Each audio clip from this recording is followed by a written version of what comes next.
मैं इंद्रेश कुमार, जोनल अध्यक्ष रेलवे दिव्यांग एम्प्लॉयज वेलफेयर एसोसिएशन एवं मुख्य संरक्षक राष्ट्रीय दिव्यांग कल्याण एसोसिएशन।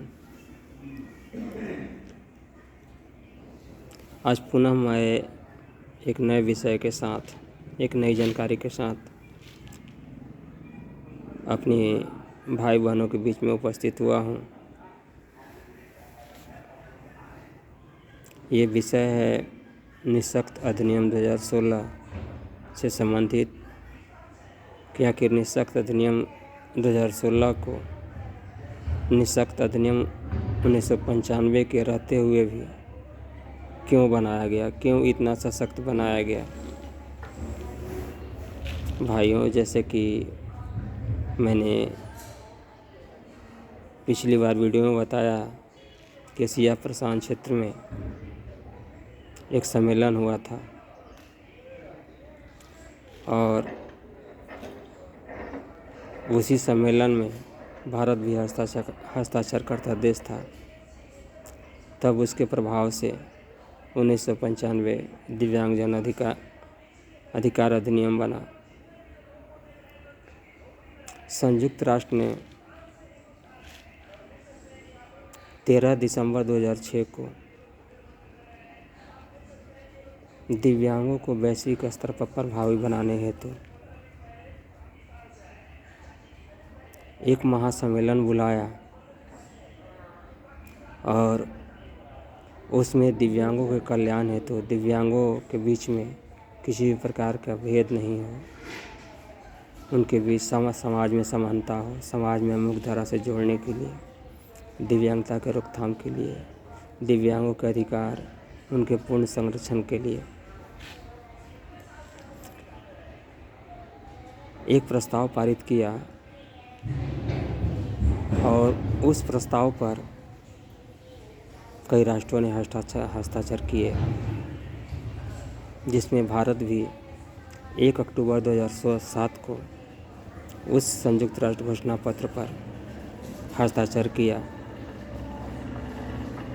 जो कि निःशक्त अधिनियम 2016 का एक बीज है। इसी बीज के कारण निःशक्त अधिनियम 2016 रूपी वृक्ष का जन्म हुआ।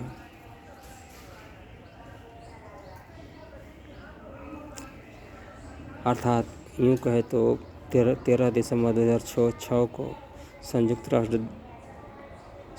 संघ द्वारा जो घोषणा पत्र तैयार किया गया महासम्मेलन बुलाकर, और भारत ने जो 1 अक्टूबर 2007 को हस्ताक्षर किया, उसका ही परिणाम है निःशक्त अधिनियम 2016, जो कि 27 दिसंबर 2016 को पूरे भारत में प्रभावी हुआ।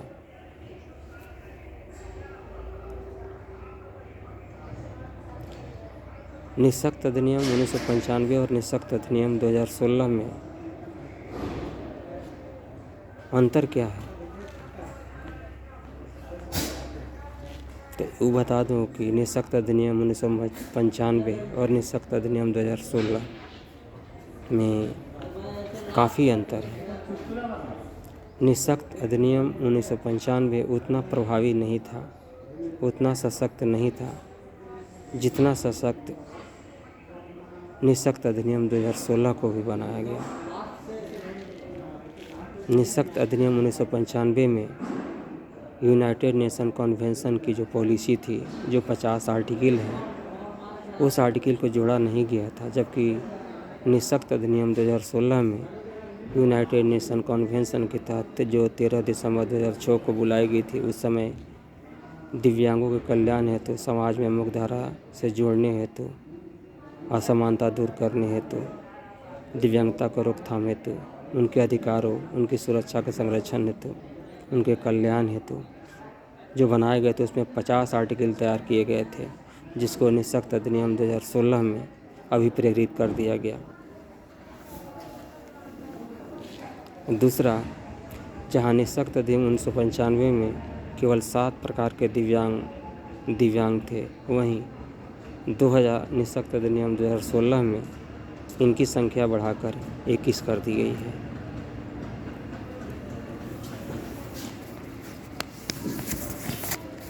तो निःशक्त अधिनियम 2016 का जन्म या प्रादुर्भाव क्यों हुआ, इस विषय में तो आप अवगत हो गए। इसमें जो भी प्रावधान किए गए हैं उस प्रावधान के तहत दिव्यांग के जीवन से जुड़े सारी समस्याओं से जुड़ी ये प्रावधान है, जिसके तहत उनके हर प्रकार के समस्याओं को निजात दिला सकता है और निजात दिलाता है अगर वे ज़मीनी स्तर पर प्रभावी हो जाए तो।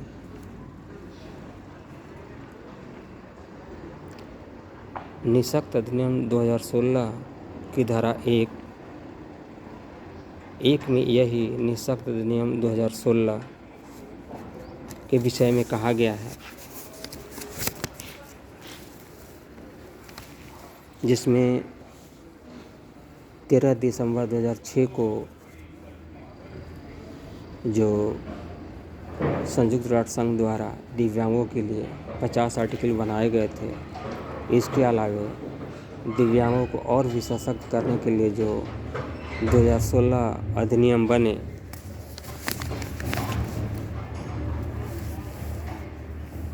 तो निःशक्त अधिनियम की धारा 2016 के 1 में कहा गया कि निःशक्त अधिनियम 2016 उस समय से प्रभावित होगी जिस समय से केंद्र सरकार द्वारा अधिसूचना जारी होगी, उसी समय से इसको प्रभावी माना जाएगा। तो अधिसूचना जो जारी हुई वो 27 दिसंबर 2016 को जारी हुई, जिसके तहत पूरे भारतवर्ष में निःशक्त अधिनियम 2016 को प्रभावी ढंग से लागू किया गया। निःशक्त अधिनियम की धारा 2 की बात करें तो निःशक्त अधिनियम 2016 की धारा 2 में अपीलीय अधिकारी संबंधित सरकार जैसे केंद्र सरकार और राज्य सरकार का क्या दायित्व है, क्या कर्तव्य है, इस विषय में चर्चा की गई है। केंद्र सरकार का क्या कर्तव्य है।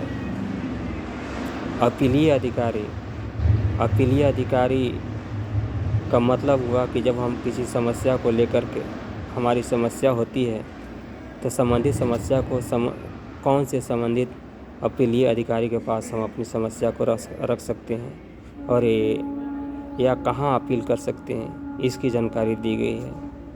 तीसरा, निःशक्त अधिनियम 2016 की धारा 2 के तहत युक्त आवासन की व्यवस्था की गई है। और युक्त आवासन का मतलब कि ऐसी आवास जिसमें दिव्यांगों की सारी मूलभूत जो सुविधाएं हैं वो सारी सुविधाएं उसमें मौजूद हो, ताकि आसानी से प्रत्येक चीज़ को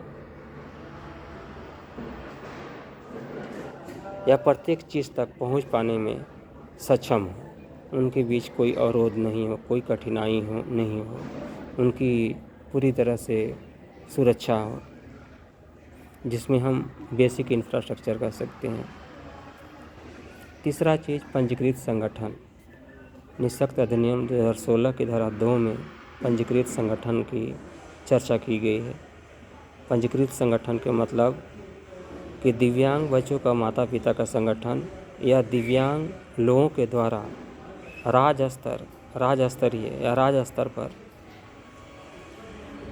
पंजीकृत किया गया संगठन, उस विषय में चर्चा की गई है। निःशक्त अधिनियम 2016 की धारा 2 के तहत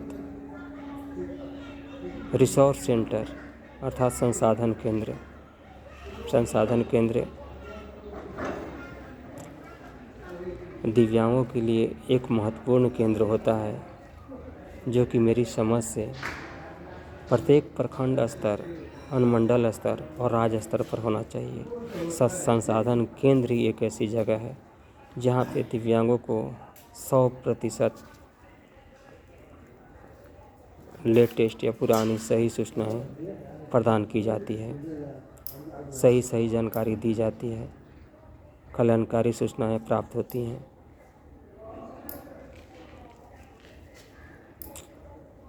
अवेयरनेस का, जागरूकता का एक बहुत बड़ा सोर्स है रिसोर्स सेंटर। इसके अलावा धारा 2 के तहत इंस्टीट्यूशन का व्यवस्था प्रावधान किया गया है। ऐसे इंस्टीट्यूशन जो ऑक्यूपेशनल स्किल डेवलपमेंट, कौशल विकास प्रशिक्षण में सहायक हो, जो कौशल प्रशिक्षण देता हो या अन्य किसी भी प्रकार के विशेष प्रशिक्षण देता हो, वो इंस्टीट्यूशन की व्यवस्था का प्रावधान किया गया है। इसके अलावा इस धारा के तहत प्राइवेट सेक्टर या निजी कंपनियों में रोजगार के लिए, निजी कंपनियों के लिए ये बाध्यकारी है कि अपनी संपूर्ण कैडर पावर का, जितने लोग काम करते हैं उतने लोगों में 5% पदों का आरक्षण जो है दिव्यांगों के लिए वो करके रखें, ताकि दिव्यांगों को उस आरक्षण के तहत रोजगार मिल सके। निःशक्त अधिनियम धारा 2 के तहत ही निधि का भी व्यवस्था की गई है, जो कि निःशक्त अधिनियम धारा 86 में दिव्यांगों के लिए केंद्र और राज्य स्तर पर जो निधि है, वो निधि क्या है, इस संबंध में विस्तृत रूप से चर्चा की गई है।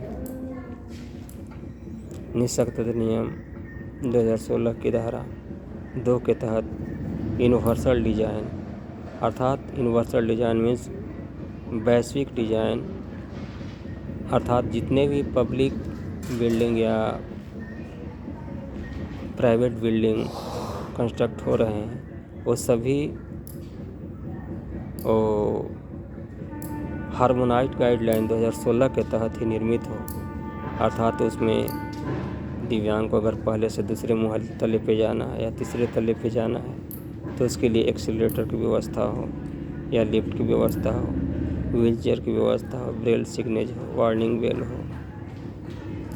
इसके अलावा अन्य मूलभूत जो ज़रूरतें हैं वो सारी ज़रूरतें वहाँ पे इंस्टॉल की गई हो, ताकि दिव्यांग किसी भी व्यक्ति तक पहुँचने में कोई किसी भी प्रकार की तकलीफ़ या समस्याओं का सामना न करे। तो ये है निःशक्त अधिनियम की धारा 2 में ये सारी व्यवस्था की गई है। आज बस इतना ही, इसके साथ अपनी वाणी को विराम देता हूँ। पुनः मैं आगे की धारा को लेकर के धारा 3 निःशक्त अधिनियम 2016 की धारा 3, जिसमें हक और हकदारियाँ की बात की गई है, उस विषय को लेकर के पुनः उपस्थित होंगे। तब तक के लिए जय हिंद, जय भारत, जय दिव्यांग।